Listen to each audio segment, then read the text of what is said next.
नमस्कार मित्रांनो, अशोक मामा या मालिकेच्या आजच्या भागात आपण बघणार आहोत.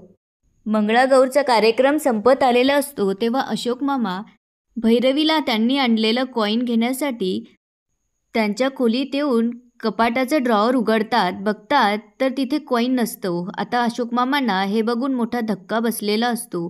ते विचार करू लागतात, कपाटाच्या ड्रॉवरमध्ये ठेवलेली डबी वरती कशी आली आणि त्यातलं कॉईन गेलं कुठे? आता भैरवीला काय देऊ? या विचाराने अशोक मामांना खूप टेन्शन आलेलं असतं.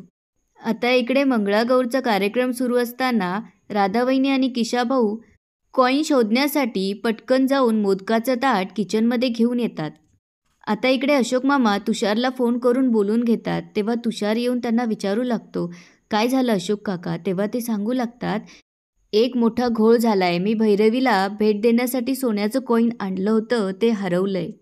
त्यावर तुषार म्हणतो, काय? अशोक मामा तुषारला सांगू लागतात की ते जेव्हा त्यांच्या खोलीमध्ये आले होते तेव्हा तिथे एक नारंगी रंगाची नऊवारी घातलेली बाई होती. तेव्हा तुषार म्हणतो, असं असेल तर आपण त्या बाईलाच शोधूया. त्यावर अशोक मामा म्हणतात, नाही नाही, त्या बाईने ज्या पद्धतीने नाणं चोरलंय त्यावरून ती बाई मंगळागौरीच्या कार्यक्रमात येण्याचं रिस्क घेणार नाही. त्यांच्यातलं सगळं बोलणं राधावहिनी आणि किशाभाऊ किचनमध्ये उभं राहून ऐकत असतात. तेव्हा किशाभाऊ म्हणतो, बरोबर आहे ना? हे ऐकल्यानंतर अशोक मामा तुषारला म्हणतात, काय बरोबर आहे? त्यावर तुषार म्हणतो, मी कुठे काय बोललो? तेव्हा अशोक मामा म्हणतात, ठीक आहे, ते जाऊ दे. आणि खिशातून पैसे काढून त्याला म्हणतात, तू हे पैसे घे आणि आत्ताच्या आत्ता जाऊन भैरवीसाठी नवीन सोन्याचं कॉईन विकत आण. काय ना, हा कार्यक्रम संपायच्या आधी मला ते भैरवीला द्यायचंय. तेव्हा तुषार त्यांना म्हणतो, अशोक काका, अहो मी आणलं असतं, पण आज सोनारांचा संप आहे. हे ऐकल्यावर अशोक मामा आता खूप नाराज होतात. तेव्हा तुषार म्हणतो, अशोक काका, तुम्ही एक काम करा, तुम्ही तुमच्या खोलीत आराम करा, मी काहीतरी करतो. आता अशोक मामा गेल्यानंतर एक बाई मोदक घेण्यासाठी तिथे येते आणि तुषारला विचारू लागते, दादा इथे ठेवलेले मोदक कुठे? तेव्हा तुषार म्हणतो, बघा ना, किचनमध्ये असतील. ती बाई जेव्हा किचनकडे जाऊ लागते तेव्हा राधावहिनी आणि किशाभाऊ पटकन किचनच्या ओट्याच्या मागे जाऊन लपतात. तेव्हा ती बाई जाऊन मोदकाचं ताट घेऊन येते. आता राधावहिनी आणि किशाभाऊच्या हाती आलेलं नाणंसुद्धा गेलेलं असतं. तेव्हा त्यांचा शेवटचा प्लॅनही फसतो. त्यामुळे ते दोघंही नाराज होतात. आता इकडे वर्षाताईला अशोक मामा कुठेच दिसत नसतात, म्हणून त्या अशोक मामांना शोधत त्यांच्या खोलीजवळ येतात. तेव्हा अशोक मामा डोक्याला हात लावून बसलेले असतात. त्यांना बघून वर्षाताईंना आता आश्चर्य वाटतं आणि त्या जोरात आवाज देतात, अशोक, अरे मी तुला केव्हाची तिकडे हॉलमध्ये शोधतीये आणि तू इथे येऊन बसलास. पुढे त्या म्हणतात, आत्ता आठवलं, काय म्हणत होतास? तेव्हा अशोक मामा त्यांना म्हणतात, अगं ते मी आपलं गमतीने वातावरण हलकं होण्यासाठी म्हणत होतो.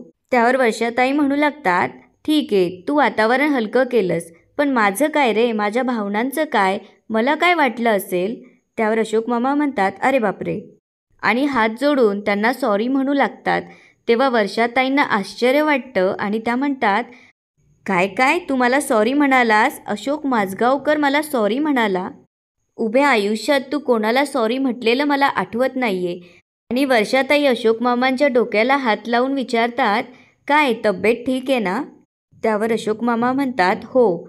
तेव्हा वर्षाताई त्यांना विचारू लागतात, बरं आता मला सांग, तुझी तब्येत खरंच ठीक आहे का? तू एवढा चांगला कार्यक्रम सोडून इथे तुझ्या खोलीत येऊन तोंड पाडून बसलास.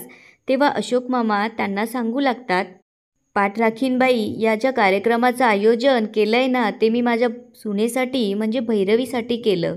पुढे ते विचारू लागतात, तुला आठवतंय का, वेणूची जेव्हा पहिली मंगळागौर होती तेव्हा तिच्या सासूने म्हणजे माझ्या आईने तिला एक सोन्याचं नाणं दिलं होतं. त्यावर वर्षाताई म्हणतात, हो आठवतंय. तेव्हा अशोक मामा म्हणतात, तसंच मी सुद्धा माझ्या सुनेला देण्यासाठी म्हणजे भैरवीसाठी एक सोन्याचं नाणं घेतलं होतं. बहुतेक आता ते सोन्याचं नाणं चोरीला गेलंय. त्यावर वर्षाताई म्हणतात, हत्तीच्या, एवढंच ना? पुढे त्या म्हणतात, मला तुझी भैरवी खूप समजूतदार आणि प्रेमळ वाटली आणि एखाद्या सोन्याच्या नाण्यापेक्षा तू जो हा काही अगदी मनापासून आणि प्रेमाने मंगळागौरीचा कार्यक्रम ठेवलाय तो पुरेसा नाहीये का? अरे सोन्याच्या दागिन्यापेक्षा तिला सोन्यासारखा सासरा मिळालाय, जो बापासारखी तिची काळजी घेतो. मग अजून काय हवं असेल तिला? पुढे त्या म्हणतात, आणि खरं सांगू का, ते नाणं चोरीला नसेल गेलं, तूच डाव्या हाताने कुठेतरी ठेवलं असेल. पण मला सांग अशोकराव, तुला हा सुंदर क्षण पुन्हा सापडेल का? मग इथे का बसलायस असा? तिथे हॉलमध्ये तुझी भैरवी बघ किती आनंदाने नाचतीये. हे ऐकल्यानंतर अशोक मामांना आता खूप आनंद होतो. तेव्हा वर्षाताई त्यांना जबरदस्तीने हात धरून तिथून घेऊन जातात. आता इकडे वल्लरी पिंगा घालत तिच्या सासूची चहाडी करू लागते. वल्लरीनंतर आता प्रेरणा येऊन तिच्या आईची चहाडी करत पिंगा घालू लागते. त्यानंतर इंद्रायणी आणि तिच्यानंतर आता भैरवीची वेळ असते. भैरवी म्हणत असते, माझ्या सासरी नाही सासू, कसा घालू ग बाई मी पिंगा. तितक्यात अशोक मामा तिथे येतात. त्यांना बघून भैरवी म्हणते, माझे सासरे झाले माझे बाबा आणि माझे मित्र ग पोरी पिंगा. हे ऐकून अशोक मामांना आता खूप छान वाटू लागतं. पुढे ती म्हणते, शिस्त लागावी म्हणून चिडती, पण मायाही करती पोरी पिंगा. यांना लागू दे माझं आयुष्य, हेच मागणे पोरी पिंगा, असं म्हणून भैरवी पिंगा घालू लागते. अशोक मामा आता भैरवीजवळ जातात आणि तिला म्हणू लागतात, भैरवी, मी तुझ्यासाठी एक छान गिफ्ट आणलं होतं, पण मी आता तुला ते नाही देऊ शकत. तेव्हा भैरवी त्यांना म्हणते, बाबा हे काय बोलताय? अहो, गिफ्टची काहीही गरज नाही आहे. आणि डोळे पुसत म्हणते, ही मंगळागौरच माझ्यासाठी सगळ्यात मोठं गिफ्ट आहे. तेव्हा तिथे असलेल्या सगळ्या बायकांच्या डोळ्यात पाणी येतं.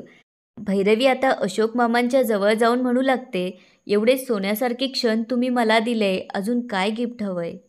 खरं तर मीच तुमचे आभार मानले पाहिजे बाबा.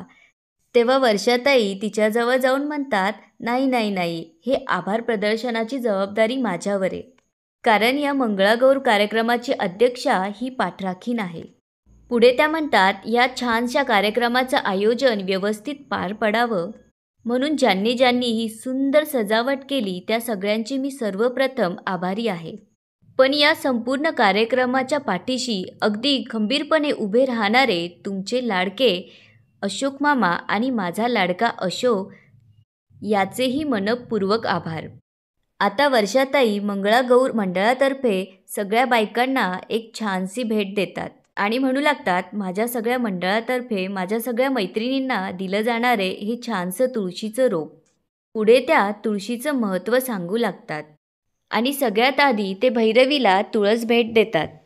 आता एक एक करून सगळ्या बायकांना तुळस भेट देतात. त्यानंतर अशोक मामांना विनंती करू लागतात की आपल्या सगळ्यांचे लाडके अशोक मामांनी त्यांचं मनोगत व्यक्त करावं. तेव्हा अशोक मामा म्हणतात, तुमचं कौतुक करायला 2 शब्द मी आणू कुठून? मला खरंच कौतुक वाटतं तुम्हा बायकांचं. पूर्ण दिवस तुम्ही तुमच्या कुटुंबाभोवती पिंगा घालत असतात. कुठून आणता एवढी ऊर्जा? कुठून आणता एवढा उत्साह?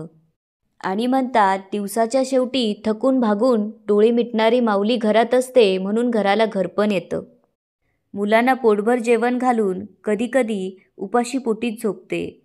आई, मुलगी, बायको, सून, नात, मैत्रीण या सगळ्या नात्यात वावरताना तुम्ही आमचं म्हणजे आम्हा पुरुषांचं आयुष्य समृद्ध करतात. आणि याची जाणीव म्हणून तुम्हाला 2 आनंदाचे क्षण मिळावे म्हणून आपण मंगळागौर साजरी करतो. आणि म्हणतात की भरून पावलो मी, तुम्ही शक्ती आहात. ममत्व आणि नेतृत्व दोन्हीही गुण तुमच्यात असतात. तुम्ही स्वतःसाठी वेळ काढा, जगा, हसा. माझ्या तुम्हाला शुभेच्छा. आणि याच ठिकाणी आजचा एपिसोड संपतो. आता पुढे काय होणार ते बघूया उद्याच्या एपिसोडमध्ये. धन्यवाद.